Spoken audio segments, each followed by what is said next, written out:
Hi, this is Coach Mo with 210 Hoops. Thank you so much for the support on our last podcast. It was our largest one to date. With that being said, we're going to go ahead and give you part two of forfeits and fights covering tournaments.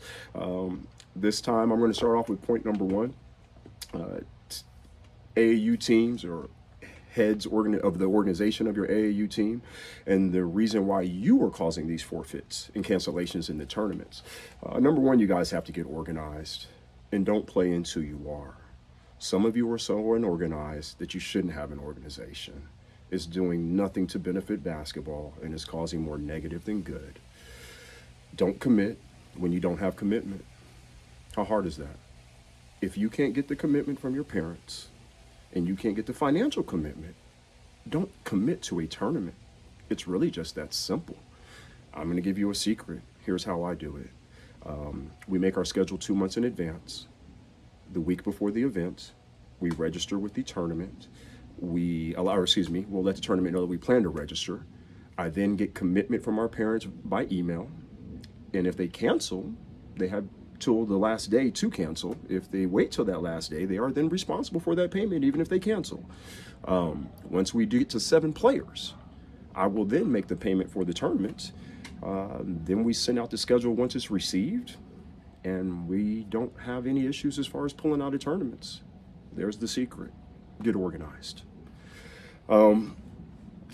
Next, most of you are not coaches. You have a full-time job. You don't have the time or the ability to be organized. Be honest with yourself. Hire someone with organizational skills to run your organization, and then you coach. That's what you are, a coach, not a person of organizational skills. And that's not the hot team mom. Hire a person with organizational skills. Next, don't play in the tournament if you as the team owner don't have the financial funds to cover the fee if for some reason something goes wrong. It's your obligation to cover that fee and then take the situation over with your customers on your team and your players and parents as to why they pulled out on you or did not pay their fees. You have to take more responsibility. And again, I say this, if you can't cover that entry fee for the tournament, don't register. And I say that in the next, we see a lot of you guys, you're scrounging for the money at the tournament, walking around asking for dollars, and it's not a good look. If you can't cover that fee, you shouldn't register. Next, going into the tournament directors and the issues again with some of the forfeits and the cancellations as to who's to blame. I know a lot of the tournament directors always want to blame the team that cancels, and I think that's an easy way out. It's your fault every single time. You're the one that's putting on the event. You're the one that's responsible for the product, and it's your job to make sure that your customers are happy. Forfeits and cancellations happen, and it affects people's time. It affects their cost. And I'll try to give a brief, short example. We had a cancellation just last week. Our game was at 5:45. My parents returned for their next game at 8:45. One of my parents, who lives in Bernie, drives home, comes back to find out that the game is canceled. 40 minutes there, 40 minutes back. The refund we receive is $50. Comes out to $7 a family. I just told you someone drove all the way home 40 minutes and 40 minutes back. $7 is not compensation for what you did and the time lost to that family and having to come all the way back for absolutely nothing. 3 hours of lost time is worth way more than $7. In my opinion, you should give the full refund. And here's why. Because there's no consequences for the team that pulled out. There's no consequences for the team that cancels. You will take their check next week like nothing ever happened. And I'm the only one who's shorted. I'm shorted a game, didn't get to play, and now I'm giving $50 refund for that game that's canceled. And quite honestly, that $50 is just insulting. Has to be a better business practice by the people who are running tournaments and understanding that sometimes you have to take a loss when you do bad business. Next, consequences for these teams. You have to hold them accountable when they pull out of your tournament. You have to hold them accountable when they cancel on you at the last minute. If not, then we just have the wild, wild west of tournaments. And quite honestly, that's where we are now. If a team forfeits and cancels on you, you can't just take their check next week like nothing happened.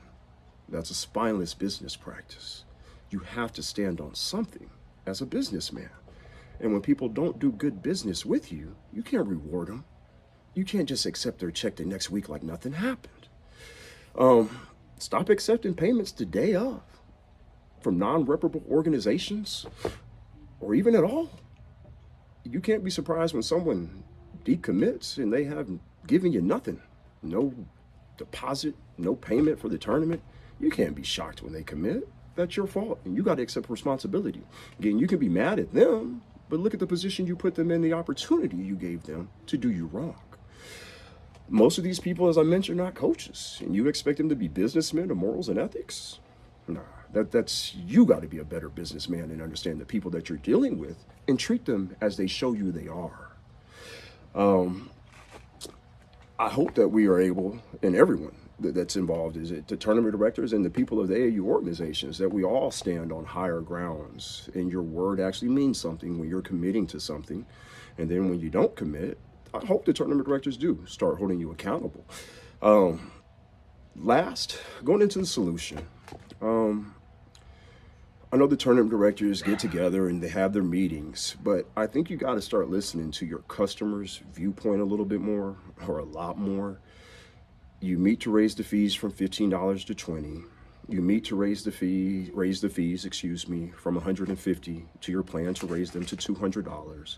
We're not happy with what you're giving us for $150. Who's paying $200 for the product that we're receiving now that's not even worth $150?